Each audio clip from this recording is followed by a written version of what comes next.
Are the Wolves really going to turn around and flip both Julius Randle and Dante DiVincenzo this quickly? That's what one recent report suggests could very well happen. I'm Trevor Lane. This is the Basketball Bulletin. Make sure you subscribe right here to the channel. You heard me say it. About 80% of you watching this right now are not subscribed to the channel. So make sure you do us a favor. Hit that subscribe button and turn on those notifications as well. All right, this is from ESPN. Brian Windhorst, talking about the Minnesota Timberwolves, says Julius Randle has scored efficiently in Minnesota, but it hasn't been a perfect fit. He doesn't stretch the floor like the player he's replacing, Karl Anthony Towns, and scouts and executives have repeatedly mentioned his penchant for how his ball stopping has at times gummed up the Wolves' offense, and that there's an issue with Randle and Naz Reid getting frustrated at times. If they were winning, it wouldn't be an issue, but it's one of those things that happens when a team underachieves. So because of the fact that's implied here, the guys who can be free agents are getting frustrated. It's implied that the fact that they've got their next contract on the line, that's creating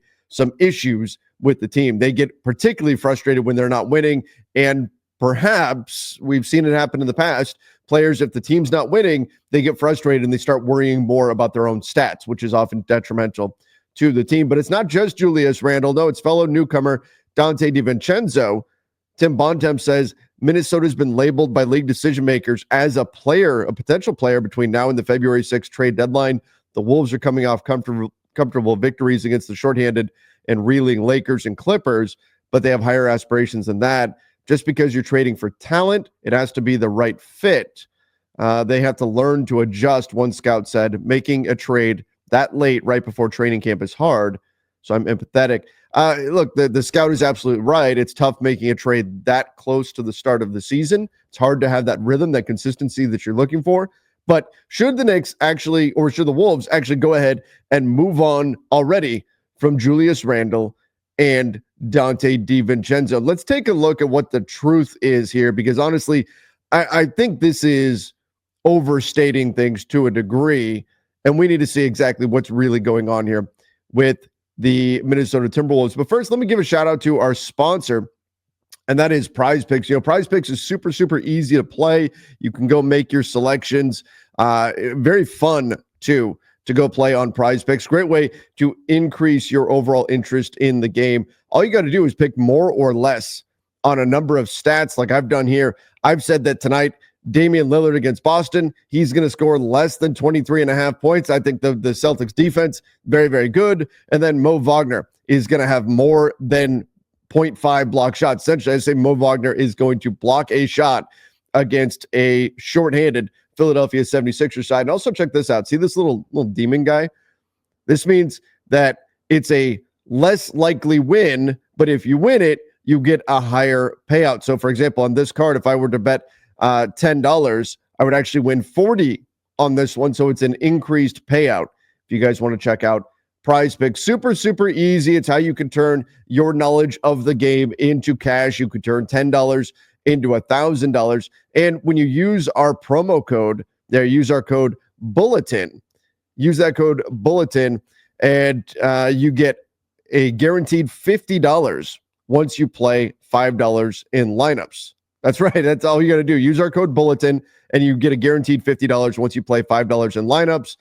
Definitely check it out. Daily fantasy sports made easy. Prize Picks. We certainly appreciate it when you guys help support the companies that help support us here on our growing channel.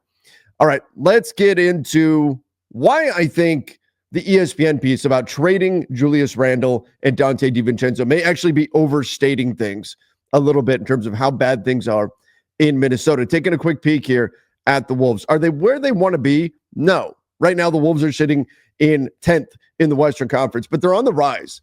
They're 5-5 in their last 10, which it's okay, but they've won their last 3 in a row. And here's the thing about Minnesota. This is the thing. Minnesota, their superpower last season, it was as a stingy as hell defense, as the best defensive team in the NBA. That's what they finished the season as, literally. The best defensive team in the NBA. And you look at where they're at right now, you look at the last 5 games, there's Minnesota, number 1 in defensive rating over the last 5, and by a wide margin. See, here's the thing about defense. It takes time. And so when the scout was talking about in the ESPN piece about how difficult it is to do a trade right before the season starts Part of the reason for that is you don't have time to develop chemistry. NBA offenses are so good now at picking out any weak points, any miscues that you make on the defensive end of the floor. You have one guy make the wrong rotation, step the wrong way on something, make the wrong read. NBA offenses are so good now at sniffing it out, recognizing it, and then capitalizing on that mistake. And so defensively, you have to have that chemistry. All five guys have to be on the same page. Everybody has to know what the coverage is. Everybody has to know how all four guys on the floor are going to react in any given situation. And if you're not there, then teams are going to make you pay for it. But it's something that can get better and better as you get more experience. And that appears to be what's happening with the Minnesota Timberwolves. Yes, they played two very, very shorthanded teams with the Clippers and the Lakers, but their defense was phenomenal. They were playing lockdown Minnesota Timberwolves style defense. So if I'm the Wolves and I see what's happening right now, yes, the team right now is sitting in 10th, but it looks like their identity is starting to round back into shape.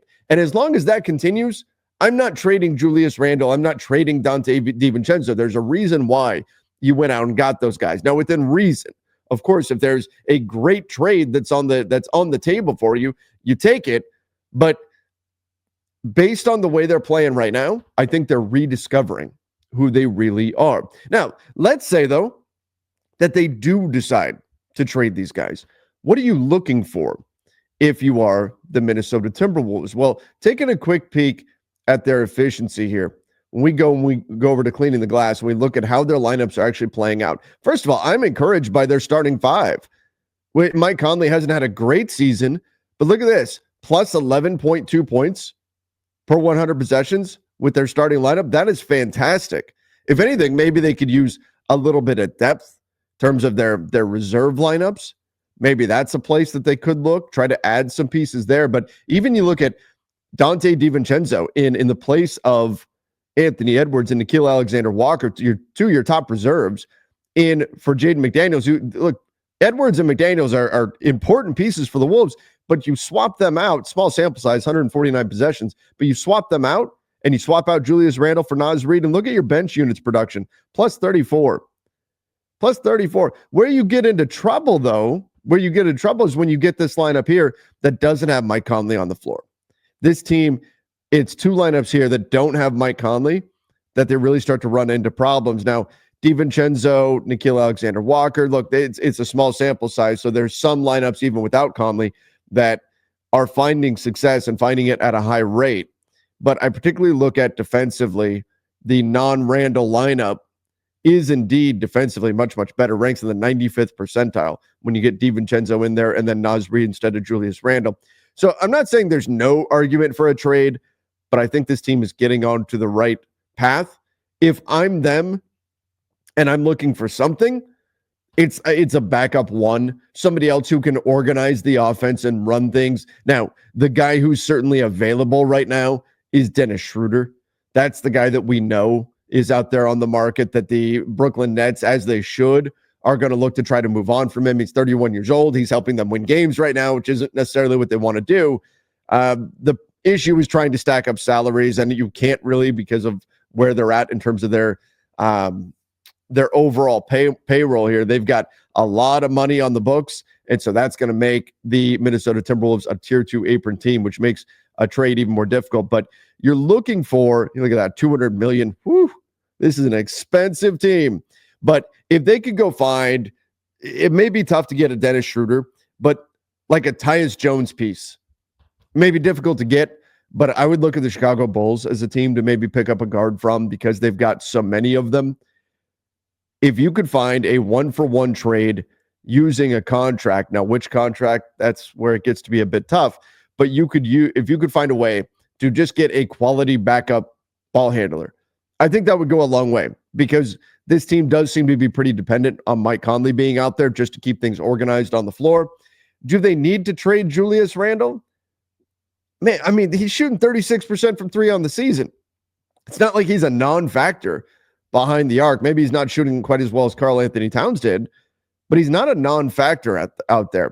So if I'm the Wolves, yes, trades are exciting, trades are fun, and I think they need to explore the market.